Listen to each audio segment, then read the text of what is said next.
Courtney and I love building things with shipping containers. From our shipping container home that we lived in to our buried off-grid power system, we love them for their portability and instant weather-tight storage. So when we set off to build our budget-minded equipment storage shed, I knew I wanted to incorporate containers into the design. With a set of secondhand roof trusses, used shipping containers, and lumber that we milled ourselves, I'm hoping to be into this project for less than $15,000. Step one was to prep the building site. Our property is steep and rocky, so I had my work cut out for me. After roughing in the pad with a massive 30-ton excavator we rented over the summer, it was time to get things level and flat. I was able to get a bunch of fill dirt from behind our shop while simultaneously digging our shallow well. Go check that video out when you're done watching this one. As usual, our army dump truck was the star of the show, and I moved literal tons of dirt to get things level. It was really neat getting to use the water from our new shallow well to help with compaction. I used the vibratory roller on the skid steer to get things nice and flat, and then it was finally time to take delivery of our first shipping container. With how difficult it was in the past to get a 20-foot container delivered, I was pretty worried about what it was going to be like to get this 40-foot high cube up here. But our massive road project from the summer paid off, and he was able to drive it all the way to our house. I cannot believe that we just got a 40-foot container up to our house. The delivery driver backed it most of the way down the hill, and then it was up to Courtney and I to get it the rest of the way there. We were able to use the skid steer and the excavator to drag it into place. Then we took delivery of the second container and drug it into place as well. That's when this project really started to feel real, and it was the motivation that I needed to double down and get this thing cranking. Once the containers were perfectly leveled and spaced, I welded some rebar in between to help hold them in place.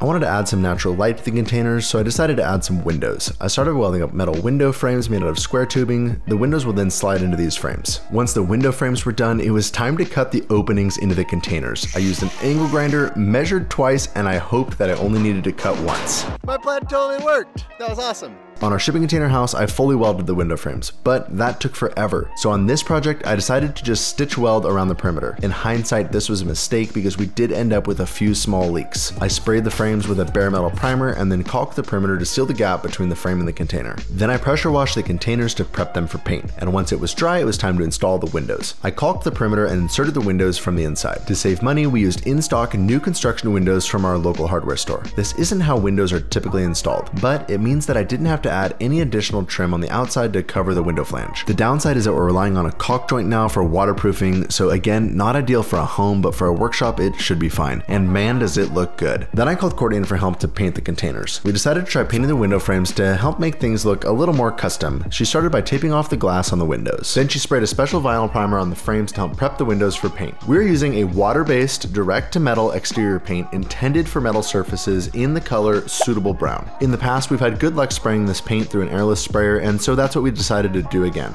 It's pretty crazy how quickly this process happens. You just drop the pickup in a can of paint and start spraying. Faster than I can keep up with Courtney, she sprays the paint on the containers, and before we know it, we're done. These containers weren't perfect, but we did ask for ones with minimal dents and working doors. This was important to us because painting them will showcase every single dent and blemish. Spraying the windows actually went really well. Courtney was careful to not spray too thick of a coat to try to avoid runs. 6 gallons of paint later, and what a transformation. The results were incredible, and we now had 2 matching containers. Painting the windows seems like it was a success, and it looks so awesome to have them color matched to the building rather than white. Next up, it was time to finally get started on the roof structure. We ended up with 1 extra roof truss, so I thought it would be cool to add a front overhang section. This is going to prevent the snow from piling up in front of the container doors and give us a little more covered parking space. I headed back up to the shop and got to work making some metal brackets to support that overhang. Then I welded those brackets directly to the container roof. During our milling project, we had a few large trees that made some beautiful beams, and it's so rewarding to be putting those to good use. Courtney hoisted them up into place, and I was relieved to see that they actually fit in my brackets. I through bolted the beams to the brackets and sucked everything tight. Then we got to do the really satisfying task of removing the plastic from the windows, and wow, did it turn out great. We'll see how well they hold up in the long term, but it was a really inexpensive way to make the workshop look a little more custom. If this project wasn't already a little unconventional, things really take a turn here. I wanted to space the center roof structure up to get a little taller clear span inside of the building. That meant building a small pony wall that the trusses will sit on top of to raise them up. I built the wall in smaller sections to make things more manageable. As I stood each section up, I through bolted it into the container roof. I didn't have washers, so I had to go back and add those later.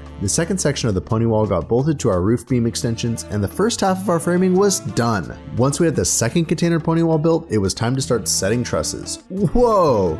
We've only hung trusses one other time in our lives and we were a little nervous. It feels like there's a lot that can go wrong. But with Courtney in the excavator and me on ground duty, we got to work hoisting the first truss into place. I used a rope to help guide and steer it while Courtney swung it around. On that pony wall we built, I used a double stud design, but I left one stud taller than the other. That leaves a ledge for the truss to sit on and a taller stud to attach the heel of the truss to. It's sort of like a modified post frame style. That meant that Courtney could set each truss down and I could quickly attach it to the pony wall to secure it into place. After setting 4 of the trusses, I decided that it was time to square everything off and brace it before placing any more. And so I built a questionable work platform for the skid steer and put all of my trust into Courtney to shuttle me around. It's a good thing that she's a great equipment operator. I added the first roof purlin and attached each truss to it at the proper spacing. Then I worked my way down and added a few more purlins. That locked the top of the trusses in at the right spacing, but the bottom still had a twist going on, so we added a rat run. The rat run then locked the bottom of the trusses into the proper spacing. At this point things were looking better, but the whole section was not square or plumb. I used ratchet straps to pull everything into place and then added diagonal bracing to lock it down.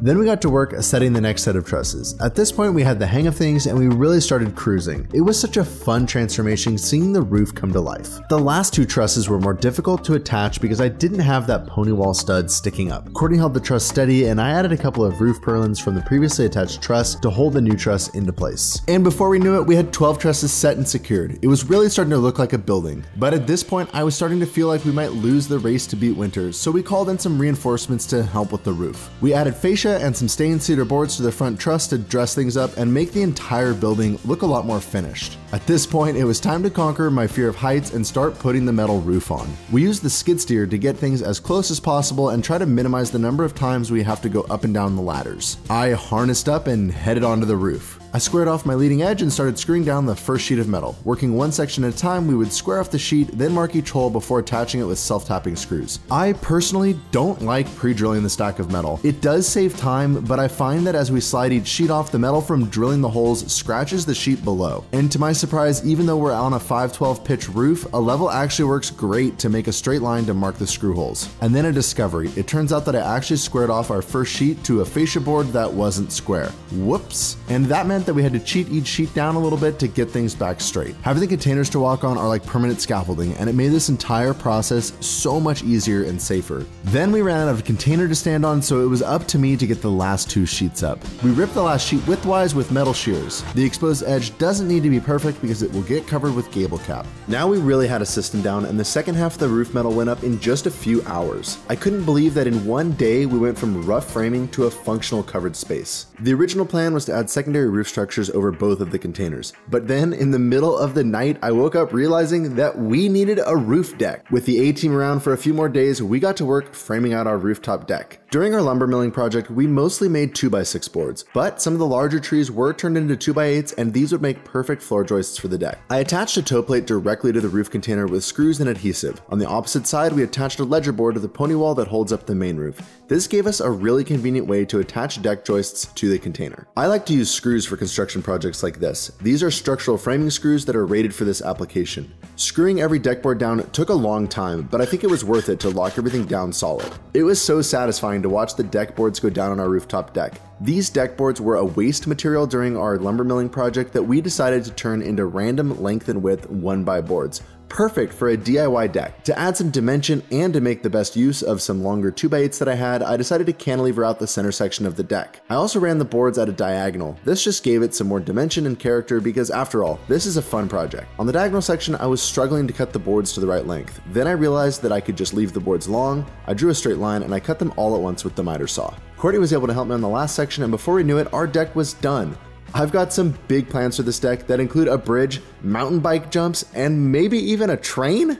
With the deck done, it was time to do the last roof section. I really wanted to use up our milled lumber, but that meant getting a little creative with the framing. I laminated 2x6s, cut out our 312 roof pitch onto the pony wall to create a vertical load path for our rafters to sit on. Ideally, the rafters would have been 2x8s, but since I used all of those up on the deck, I made mini roof trusses out of 2x6s, and they should be plenty for our snow load requirements. While I worked on the roof purlins and fascia, Courtney put the last row of screws onto our upper roof metal. We definitely should have stained the fascia before putting it up, but I was way too excited to stop working, and Courtney had to pay the price for that one. Thanks, Courtney. Before I covered up my convenient scaffolding, also known as the container roof, I had to stop procrastinating and finish the metal trim on the main roof structure. Equipped with dry shoes and all the courage I could muster, I headed up onto the roof for hopefully the last time. After screwing in my fall protection, I got to work installing the gable trim. The metal trim gets expensive fast on a building like this, so we were really trying to optimize cost versus finished look. I think the gable trim really finished out the front of the building and made things look a lot more polished. The last step on the main roof was a ridge cap. That went on without any hassle, and man, things were looking really good up here. Reflecting on my design and the use of the scissor trusses, I was concerned about the possibility of the containers moving outward and splitting the trusses apart.